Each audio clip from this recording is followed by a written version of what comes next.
कर्पूरगौरं करुणावतारं संसारसारं भुजगेन्द्रहारं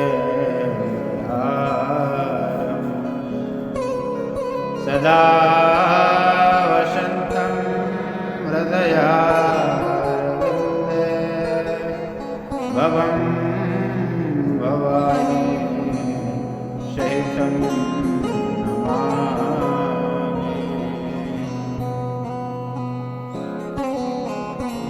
भगवान राधा वल्लभ की मैत्री कृपा के परिणाम स्वरूप भगवती गंगा की मैत्री कृपा से सदगुरुदेव भगवान की अनंत करुणा कृपा से आज भगवती गंगा माता के उनका स्वरूप क्या है इस पे विचार करते हैं। वो किसकी स्वरूपणी है, गंगा जी का स्वरूप क्या है। लोक में प्रायः यह प्रसिद्धि है कि गंगा जी विष्णुपति हैं, भगवान नारायण के चरण से प्रकट हुई हैं। ये भी सत्य है, लेकिन देवी भागवत के अनुसार भगवती गंगा माँ साक्षात भगवान राधा वल्लभ स्वरूप ही है, राधा कृष्ण स्वरूपिणी है भगवती गंगा। क्योंकि भगवान राधा कृष्ण ने, भगवान राधा वल्लभ ने अपने मन में विचार किया कि घोर कलिकाल आ जाने पर व्यक्ति के शरीर में ना तो ज़्यादा तप करने की शक्ति रहेगी, न योगादि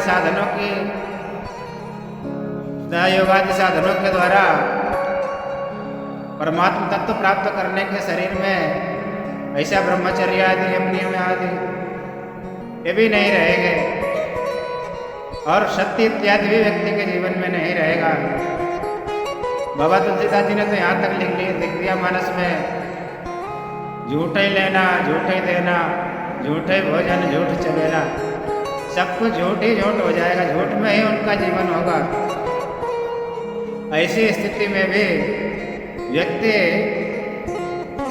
मोक्ष की प्राप्ति कैसे कर सकेगा, उसे मोक्ष की प्राप्ति कैसे होगी, वो इस संसार सागर से कैसे छूट सकेगा।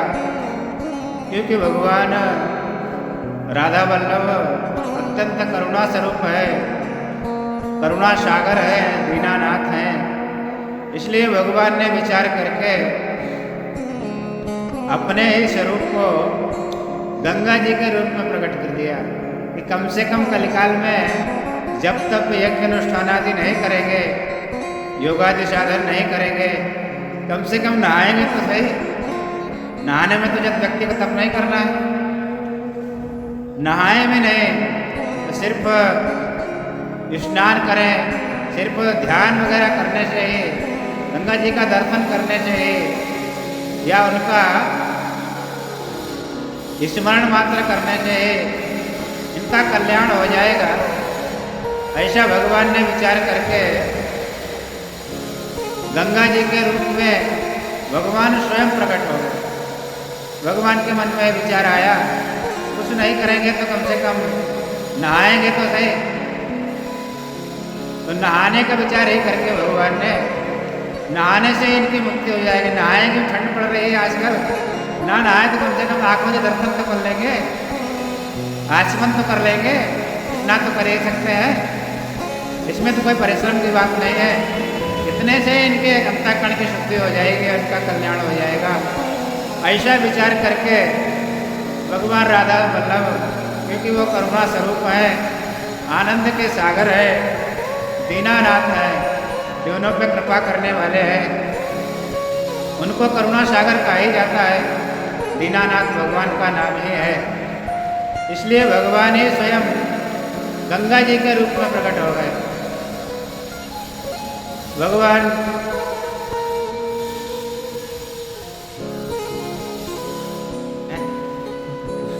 चलो हाँ सही है सही है। इसमें आवाज़ तो नहीं रिकॉर्ड हो रहा है कि बाहर वाला चालू किया हो ना, देख लेंगे, वो कम कर देंगे, बाद में कम कर देंगे उसको। या तो स्टार्ट कर दो। वो चालू है शायद। हाँ। इसलिए भगवान ने गंगा जी के रूप में ही अवतार ले लिया साक्षात। इसीलिए गंगा जी का एक नाम ब्रह्मद्रवा भी है, क्योंकि भगवान ब्रह्म ही गंगा जी के रूप में प्रकट हो गए, इसलिए इन्हें ब्रह्मद्रवा कहा गया। इसकी कथा देवी भागवत में प्राप्त होती है। एक बार सभी देवी देवता, भगवान ब्रह्मदेव, भगवान देवादिदेव, महादेव, इंद्र, माता सरस्वती, सभी देवता कार्तिक पूर्णिमा के अवसर पर गोलोक धाम में पधारे, क्योंकि उस समय भगवती राधा का राधा महोत्सव होना था कार्तिक पूर्णिमा पे। कार्तिक्या पूर्णिमा तू राधा सुमहोत्सव।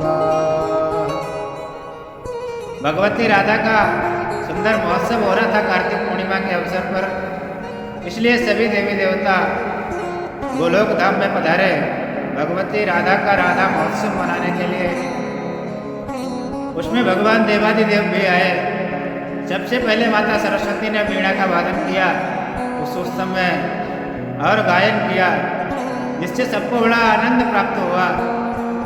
उसके बाद में भगवान ब्रह्मदेव ने देवादिदेव महादेव से प्रार्थना की, हे देवादिदेव महादेव, हमारी ऐसी इच्छा है कि आप संगीत शास्त्र के महान पंडित हैं, विद्वान हैं, संगीत शास्त्र के विद्वानों के भी विद्वान हैं, क्योंकि लक्ष्य सिद्धांत कौमुदी की टिप्पणी में लिखा हुआ है कि नटराज राजा, नटों के राजाओं के राजा है भगवान शिव। नटराज राज माने जो संगीत को जानने वाले हैं, उनमें जो राज माने पंडित हैं, उन पंडितों के भी पंडित हैं, क्योंकि संगीत शास्त्र की उत्पत्ति भगवान देवादिदेव से हुई। इसलिए है भगवान शंकर, हे देवादिदेव, मेरी आपसे ऐसी प्रार्थना है कि अब आप गाएं, आप गायन करें इस भगवती राधा के महोत्सव में। भगवान शंकर ने कहा, देखो मैं गाऊंगा तो सही, लेकिन मेरी एक शर्त है, मुझे कोई बीच में रोकेगा नहीं। मैं बेटोक गाऊंगा, मुझे कोई बीच में रोके नहीं। जब तक मेरी इच्छा होगी तब तक मैं भाव में भावान्वित होकर गायन करूंगा। भगवान ब्रह्मदेव ने कहा, ठीक है महादेव, आप गायन आरंभ करें। भगवान शंकर ने गाना शुरू किया, कीर्तन भगवान शंकर ने शुरू किया।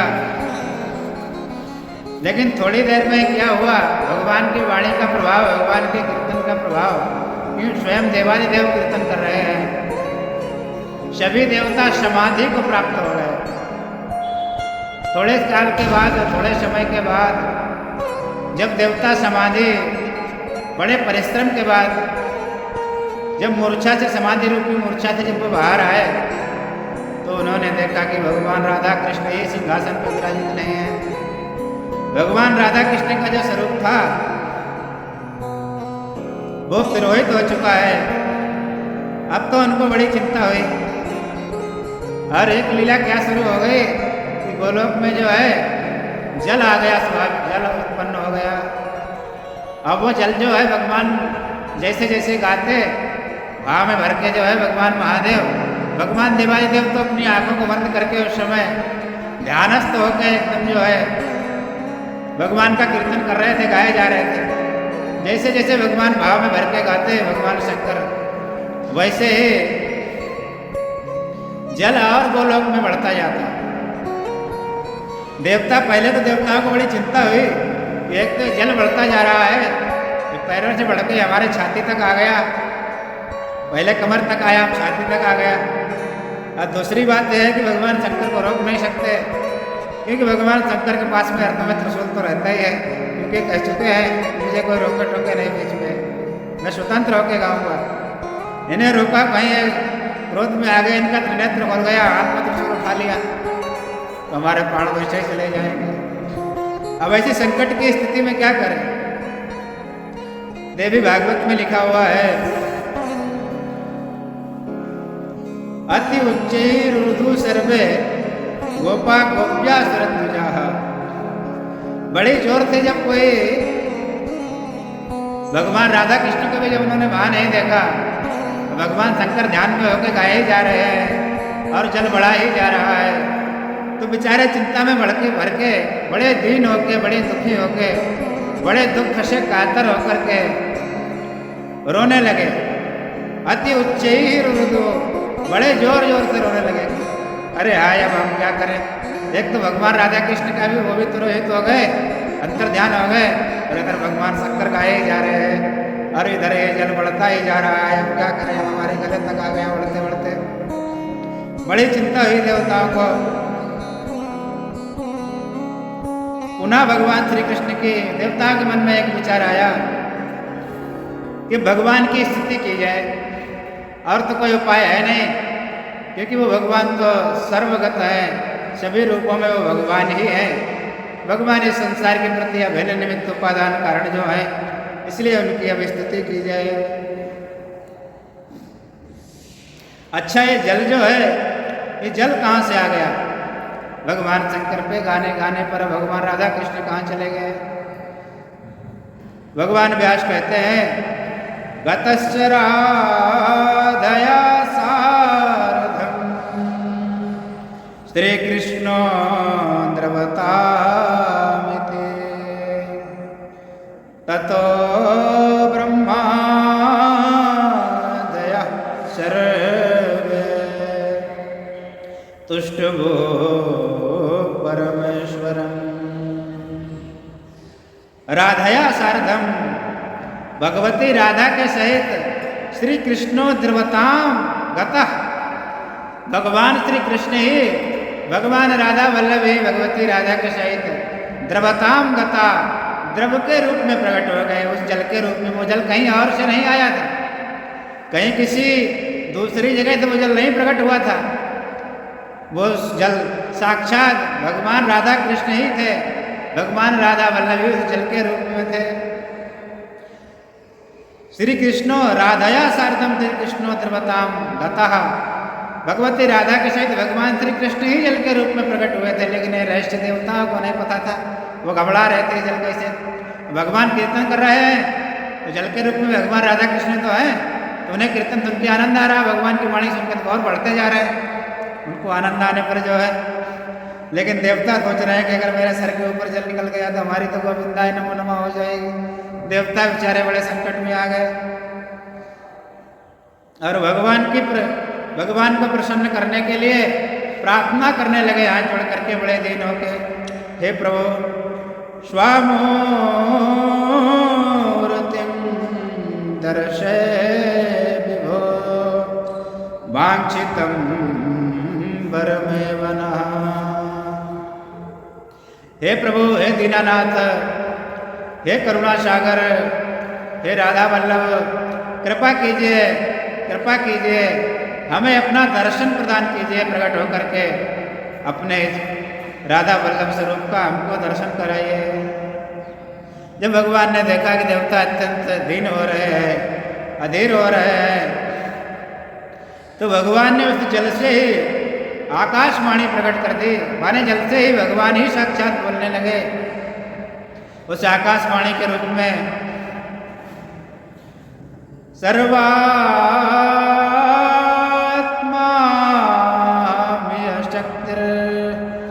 भक्तानुग्रह विग्रह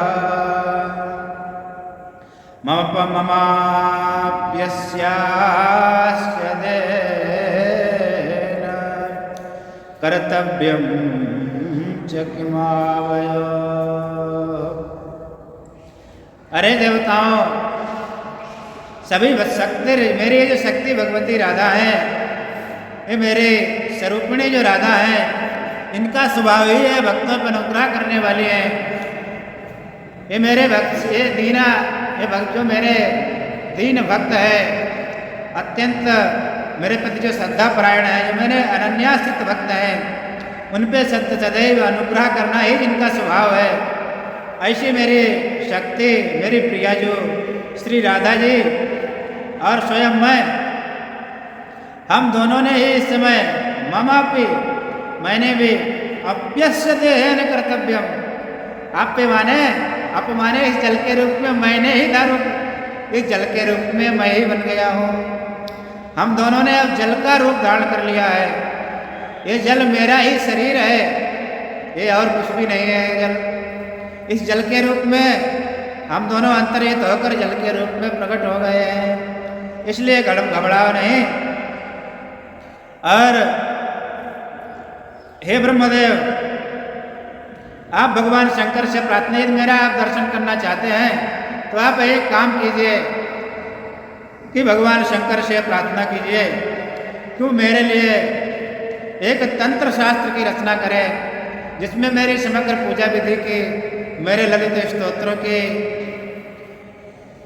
मेरे तमाम मंत्रों की, मेरी तमाम पूजाओं की जो विधि है उनका सांगोपांग भगवान वर्णन, यदि उसमें वर्णन करें, उसको शास्त्र को रचें, तो फिर मैं दोबारा प्रकट हो जाऊंगा। यदि भगवान मेरे लिए एक तंत्र शास्त्र की रचना करें, जिसमें मेरी पूजा का, मेरी प्राप्ति का, मेरे ध्यान का, मेरी सभी माने दिव्य स्तोत्रों का, ये मेरी महिमा का, इसमें भगवान स्वयं आख्यान करें, रचना करें, तो जब ऐसा भगवान से वैसा शास्त्रगत प्रकट करने की प्रतिज्ञा कर लें, लिखने की प्रतिज्ञा कर लें, हे देवताओं, मैं दोबारा प्रकट हो जाऊंगा। भगवान ब्रह्मदेव ने सभी इंद्रादि देवताओं के सहित सुंदर प्रार्थना की है भगवान देवादिदेव की यहाँ, और भगवान शिव ने भी ये देवताओं की प्रतिज्ञा को, उनकी प्रार्थना को स्वीकार कर लिया भगवान के तंत्र शास्त्र की रचना करने के लिए। जैसे ही भगवान ने, देवादिदेव ने स्वीकार किया कि मैं एक तंत्र शास्त्र की रचना करूंगा, यदि भगवान की ऐसी इच्छा है, प्रतिज्ञा श्रुतिनाम सद्य ततो मूर्तिं च द्रक्ष्यते। हे देवताओं, मैं तुरंत दर्शन करा दूंगा। जैसे ही भगवान ने प्रतिज्ञा किया, भगवान साक्षात जो है भगवती राधा कृष्ण के साथ में, भगवती राधा के साथ में भगवान राधा वल्लभ के रूप में प्रकट हो गए। आवे बभूव श्री कृष्ण राधया सहितस्ततः। आविर्बभूव श्री कृष्ण राधया सहिता, भगवती राधा के सहित भगवान श्री कृष्ण तत्काल प्रकट हो गए। देवताओं को बड़ी प्रसन्नता हुई, सब जय हो जय हो जय हो, भगवान राधा वल्लभ की जय हो, इस तरह की जय जय की ध्वनि करने लगे। सभी बड़े आनंद में भर गए। और भगवान कृष्ण ने बताया, भगवान प्रकट होकर भगवान ने साक्षात, हे देवताओं, तुम व्यर्थ में ही चिंता कर रहे थे आप लोग। इस जल के रूप में मैं तो प्रकट हुआ था, ये जल मेरा ही विग्रह है, ये निराकार मेरा विग्रह है। ये भी भागवत में एक श्लोक है। एक किसी भक्त से किसी ने प्रश्न किया कि आप भगवान के कौन से स्वरूप की माने उपासना करते हैं, निर्गुण की करते हैं या सगुण की करते हैं? तो उस भक्त ने कहा कि ना तो मैं निर्गुण की करता हूँ, ना ही सगुण की उपासना करता हूँ। तो पूछा कि तो ही तो स्वरूप है भगवान के, निर्गुण और सगुण, तुम इन स्वरूपों की उपासना नहीं करते हो, तो फिर तो भगवान कोई स्वरूप ही नहीं है, तो किस स्वरूप की फिर उपासना करते हो? तो उस भक्त ने उत्तर दिया, निराकार उपासना है। अरे भाई, नीर के आकार में, जल के आकार में, इस तोय के आकार में जो गंगा जी है, ये भगवान का ही तो विग्रह है, साक्षात भगवान का ही तो स्वरूप है। मैं गंगा जी के रूप में भगवान की, इस ब्रह्म की उपासना करता हूँ, ना मैं सगुण की उपासना करता हूँ, ना ही निर्गुण की उपासना करता हूँ। वही यहाँ इस लीला में बताया गया है, द्रव रूपा गंगा गोलोक संभवा। सैव माने वो भगवान कृष्ण ही भगवती राधा के सहित गंगा जी के रूप में गोलोक में प्रकट हुए थे। राधा कृष्णांग संभोता भुक्ति मुक्ति फल प्रदा कृष्ण स्वरूपा परमा सर्व ब्रह्मांड पूजिता गोलोक संभवा धर्मरूपा स गंगा स एव वो भगवती गंगा के रूप में भगवान राधा वल्लभ ही साक्षात गोलोक में प्रकट हुए थे। गोलोक संभवा, इसलिए भगवती गंगा जो है वो ब्रह्म का ही स्वरूप है, इसलिए इनका नाम ब्रह्मद्रवा है। मूल में श्लोक में लिखा है कृष्ण स्वरूपा परमा, वो भगवान कृष्ण का ही साक्षात स्वरूप है। जल के रूप में भगवान कृष्ण ही प्रकट हुए, क्योंकि भगवान अत्यंत करुणावरुणालय है। वही जल ब्रह्मा जी भी वहाँ उपस्थित थे। ब्रह्मा जी तो ब्राह्मण होने के नाते कमंडल हाथों में साथ में लिए रहते हैं। वही जल ब्रह्मा जी ने अपने कमंडलों में भर लिया। वो भगवान राधा कृष्ण जल के रूप में प्रकट हुए थे गोलोक धाम में, गंगा जी के रूप में जो प्रकट हुए थे, वो जल ही ब्रह्मा जी ने अपने कमंडलों में भर लिया। और जब भगवान त्रिविक्रम का अवतार हुआ, त्रिविक्रम माने भगवान वामन का अवतार हुआ, जब भगवान ने बलि के प्रसंग में सारे ब्रह्मांड को नाप लिया, जब ब्रह्मलोक में पैर पहुंचा ब्रह्मा जी का, भगवान त्रिविक्रम का, भगवान वामन का, उसी जल से भगवान ने उस समय जो भगवान राधा कृष्ण जल के रूप में पंडित हुए थे, उस जल से ही भगवान के पैर को धोया, भगवान के अंगूठे को धोया। तो जल के रूप में तो पहले ही भगवान राधा कृष्ण प्रकट हो चुके थे, गंगा जी माने प्रकट हो चुके थे जल के रूप में, लेकिन उस समय उन्हें ब्रह्मा जी ने अपने कमंडलों में धर लिया।